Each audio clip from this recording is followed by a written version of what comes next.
एक बार collector office पे new collector का आगमन होने वाला रहता है, मतलब एक नया कलेक्टर आने वाली रहती है। सब लोगों जोरों शोरों से स्वागत करने के लिए बेचैन रहते हैं। बड़े बाबू भी माला लिए रहते हैं और जो स्टाफ रहते हैं वो भी माला लिए रहते हैं और वहाँ पे सब लोग खड़े रहते हैं। तभी एक सफ़ेद गाड़ी आके रुकती है, उसमें से एक लड़की उतरती है, हाथ में एक मोबाइल और एक हाथ में बुक और आंखों पे एक चश्मा और एक अलग सा रौनक रहता है। जैसे नीचे उतरती है सब लोग उसके पास में जाता है और मैडम को धन्यवाद देता है, मैडम को बधाई भी देता है। मैडम सबसे मिलती है, लेकिन लास्ट में जब मैडम जाती है तो वहाँ पे एक शख्स खड़ा रहता है। मैडम उसको देखती हैं तो देखती रह जाती हैं और वो बेचारा अपना सर नीचे झुका लेता है। तो चलिए कहानी को शुरू करते हैं और कहानी को इस वीडियो को माध्यम से हम आप लोग को बताएंगे। तो प्लीज़ आप लोग से रिक्वेस्ट है, अगर आप हमारी वीडियो देखते हैं, आप हमारी कहानी सुनते हैं तो एक बार लाइक सब्सक्राइब शेयर कर दीजिए ताकि हमको भी मोटिवेशन मिलता रहे और इससे अच्छी अच्छी वीडियो मैं आप लोग के लिए लाता रहूं।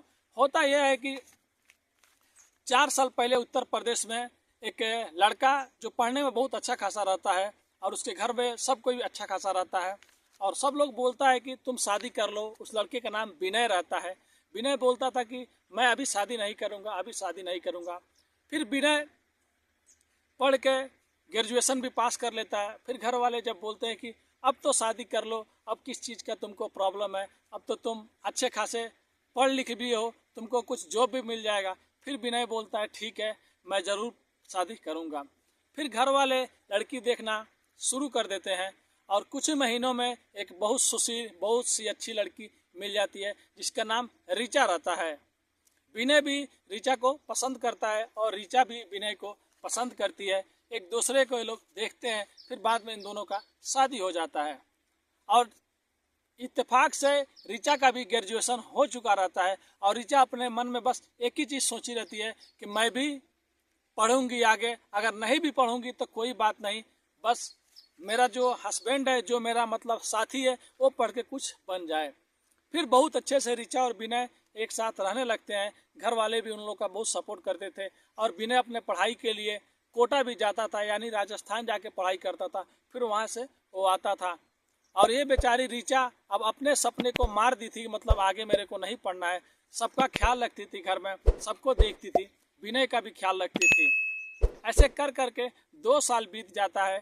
फिर घर में कुछ प्रॉब्लम होने लगता है जिससे विनय जब घर में रहता है तो ऋचा को उल्टा पुल्टा बोलने लगता है, ऋचा को गालियाँ देने लगता है। फिर ऋचा इतनी अच्छी थी, एक भी बात अपने घर पे नहीं बताती थी कि घर में ये प्रॉब्लम है, घर में वो प्रॉब्लम है। बस विनय जो बोलता, उसके घर वाले जो बोलते सब सह लेता था।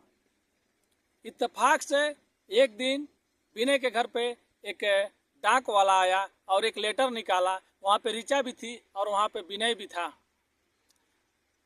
जब डाक मंची से विनय जब कागज लिया तो खुशी के मारे झूम उठा, उसके घर वाले भी सब झूम उठे। फिर उन लोगों ने देखा कि उसमें एक लेटर निकला। लेटर में लिखा था कि विनय का कलेक्टर ऑफिस में क्लर्क के जॉब लग चुका है, यानी कि सरकारी नौकरी लग चुका है। सब लोग बहुत खुश होते हैं, ऋचा भी बहुत खुश होती है।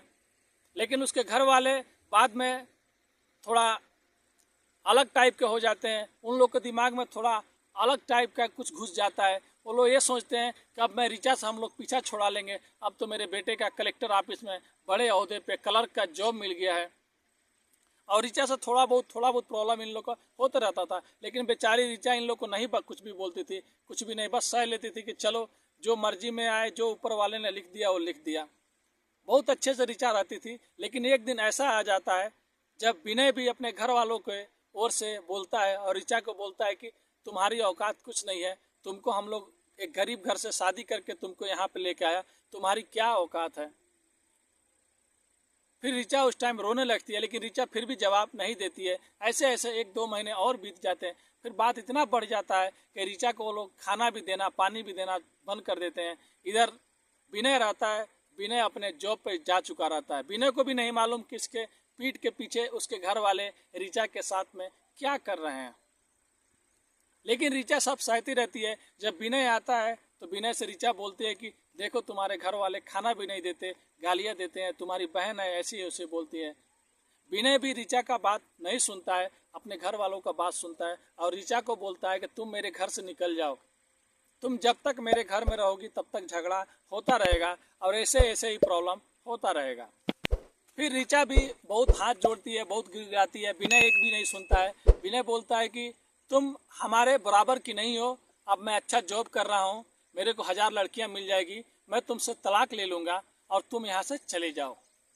यही बोल के ऋचा को वापस घर भेज देता है और कुछ महीने बीत जाता है। फिर इसके घर वाले तलाक का पेपर भी भेज देते हैं, लेकिन ऋचा उधर से तलाक नहीं देती है, उसका कुछ भी जवाब नहीं आता है।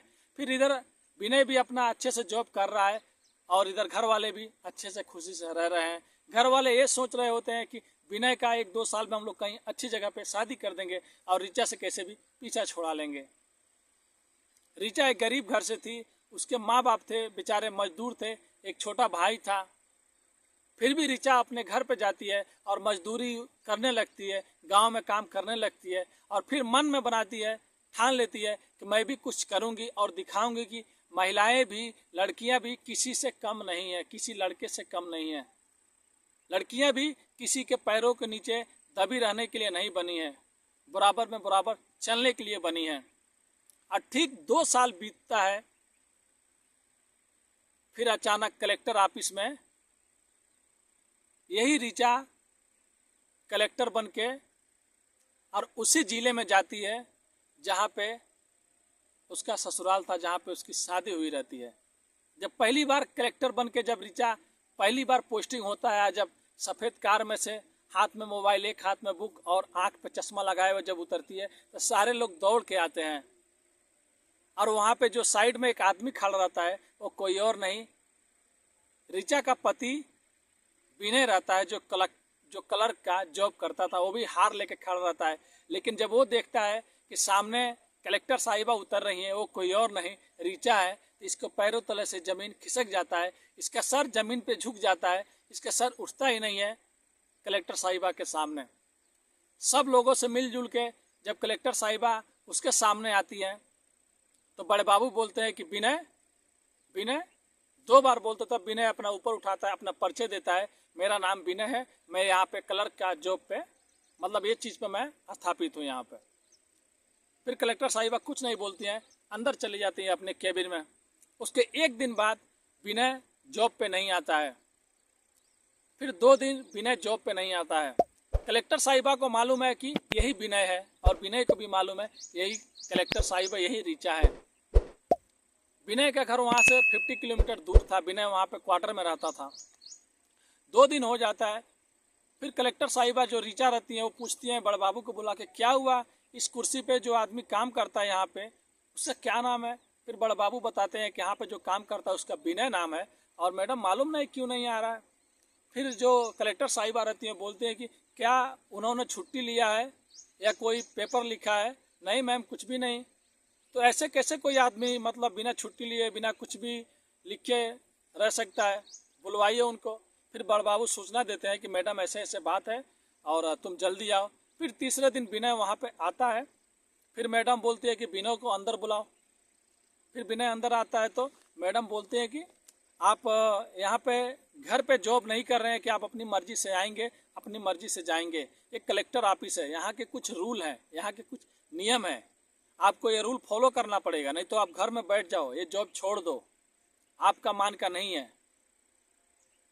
मैडम भी थोड़ा गुस्से में बोलती हैं। विनय कुमार बेचारा कुछ नहीं बोलता है, अपना सर नीचे झुकाए रहता है। फिर लास्ट में बोलता है, यस मैडम, गलती दोबारा नहीं होगी। फिर वहाँ से चला जाता है। फिर उसके बाद उसका कुछ भी काम रहता था तो खुद नहीं जाता था कलेक्टर साहिबा के पास, कोई ना कोई अपने सहयोगी से कोई ना कोई पेपर भिजवा दिया करता था, सब चीज़ कर दिया करता था। एक दिन उसी ऑफिस में कोई आदमी कलेक्टर साहिबा के बारे में थोड़ा गलत बोल रहा होता है कि नई नई आई है, सब पे रोब झाड़ रही है, थोड़ा पुराना होने दो, इसका भी जो भी चीज़ है सबके जैसा हो जाएगा, बहुत अपने आप को स्मार्ट समझ रही है।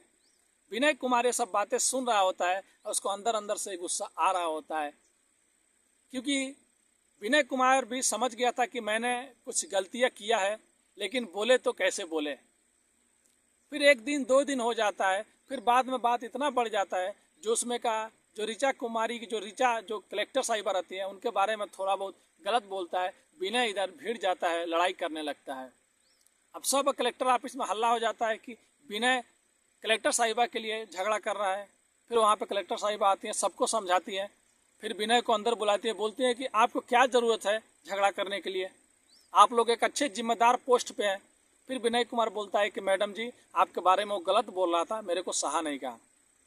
तब ऋचा कुमारी बोलते हैं कि मेरे को गलत बोला ना, आपको तो गलत नहीं बोला।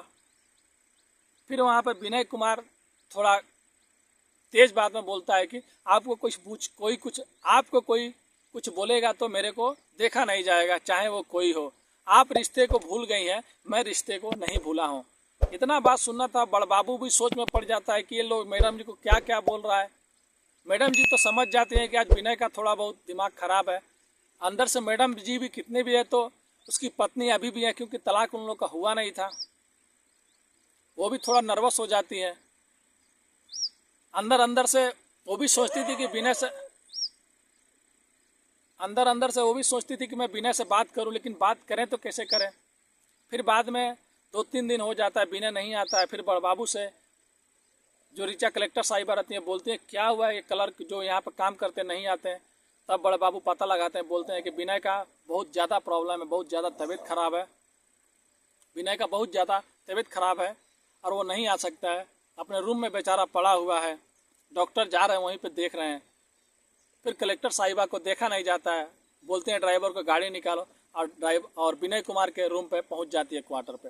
वहाँ पे जब जाती है फिर ड्राइवर को बोलती हैं गाड़ी निकालो, और विनय कुमार के क्वार्टर पे पहुंच जाती हैं। विनय कुमार जब मैडम को देखता है तो रोने लगता है और बोलता है मुझे माफ़ कर दो ऋचा, मुझे माफ़ कर दो, मैंने जो गलती किया है उसका तो शायद कोई सज़ा भी नहीं होगा, अगर कोई सज़ा है तो सज़ा मेरे को दे दो, लेकिन मुझे माफ़ कर दो, मैं अपनी नज़रों में ही गिर गया हूँ, मैं क्या करूँ, मैं तुमसे नज़रें भी नहीं मिला सकता हूँ। फिर ऋचा कुमारी बोलती है चलो जाने दो, जो पहले की बात है आप भूल जाओ, और बताओ शादी कर लिए। विनय कुमार बोलता है कि मैं शादी अभी तक नहीं किया, तुमने कर लिया। ऋचा कुमारी बोलती है कि नहीं, मैंने नहीं किया। फिर विनय बोलता है कि ठीक है, अब आप ज़्यादा टाइम हो गया, आप यहाँ पे से जाओ, नहीं तो फिर बाद में ऑफिस में क्या क्या बात करेंगे मालूम नहीं। फिर ऋचा जो कलेक्टर साहिबा रहती हैं वो बोलती हैं कि क्या क्या बात करेंगे मालूम नहीं, लेकिन आप जब मेरे लिए ऑफिस में झगड़ा किए तो आपको नहीं मालूम लोग क्या क्या कहेंगे। फिर विनय बोलता है माफ़ कर दीजिए। फिर ऋचा कुमारी जो कलेक्टर साहिबा रहती है वो देखती हैं कि उसका बहुत बुरा हाल हो चुका है, कोई पानी देने वाला नहीं है, पूरे बदन में मतलब दर्द हो रहा है। फिर ऋचा कुमारी बोलती हैं कि आज भी मैं आप ही को पति मानती हूँ, मैंने दूसरी शादी नहीं की, मैंने तलाक पे पेपर पे साइन नहीं किया। फिर विनय कुमार अपनी पत्नी का यानी ऋचा जो कलेक्टर साहिबा रहती हैं पैरों में गिर जाता है और पैर पकड़ कर रोने लगता है, बोलता है मैंने जो गलती किया है उसके लिए मुझे माफ़ कर दो। मैं ये सोचता था कि जो लड़कियां हैं, जो नारियां हैं, वो मतलब हमेशा पाँव के नीचे रहने वाली, हम ही लोग सबसे आगे हैं, लेकिन तुमने ये चीज़ साबित कर दिया। मेरे को एक छोटा सा जॉब मिला तो मैं आसमान में उड़ रहा था, मेरे घर वाले भी आसमान में उड़ रहे थे, तुम्हारी कदर नहीं करते थे, लेकिन आज तुमने साबित कर दिया तो मुझे माफ़ कर दो, माफ़ कर दो। लेकिन बोलते हैं ना कि बीवी कितना भी गुस्सा रहे, अगर आदमी रोने लगता है तो लोग भी थोड़ा मान जाते हैं। फिर ऋचा कुमारी जो कलेक्टर साहिबा रहती है बोलती है मैंने सब चीज़ माफ़ कर दिया है, इसीलिए मैंने आपको आज तक तलाक नहीं दिया है। बस कभी भी ज़िंदगी में किसी भी नारी का आप लोग अपमान मत करना, चाहे मैं हूँ और चाहे कोई भी हो। विनय कुमार बोलता है कि ज़िंदगी में कोई भी गलती नहीं होगा। फिर अपने घर पे फ़ोन करता है, घर पे सब बात बताता है, घर वाले भी आते हैं और सब कोई घर वाले कलेक्टर साहिबा से माफ़ी मांगते हैं कि हम लोग से कभी भी कुछ गलती नहीं होगा। और ये बात पूरे ज़िले में फैल जाती है तो बहुत सी महिलाएं, बहुत सी लड़कियां लोग को ये कलेक्टर साहिबा प्रेरणादायक बन जाती हैं, उनके लिए एक मोटिवेशन, उनके लिए एक पावर बन जाती हैं कि देखो भाई, अगर महिलाएं चाहें तो कुछ भी कर सकती हैं, आदमी से कम नहीं है। क्योंकि आज महिलाएं चाँद पे जा रही हैं, महिलाएं जहाज उड़ा रही हैं, महिलाएं सब चीज़ काम कर रही हैं जो एक आदमी करता है। तो कभी भी किसी को किसी से कम नहीं समझना चाहिए था। तो आज की कहानी विनय और ऋचा की यही थी। कहानी कैसी लगी कमेंट करके बताइए। अगर आप लोग भी हमारी वीडियो देखते हैं तो प्लीज़ आप लोग से रिक्वेस्ट है कि सब्सक्राइब कर दें।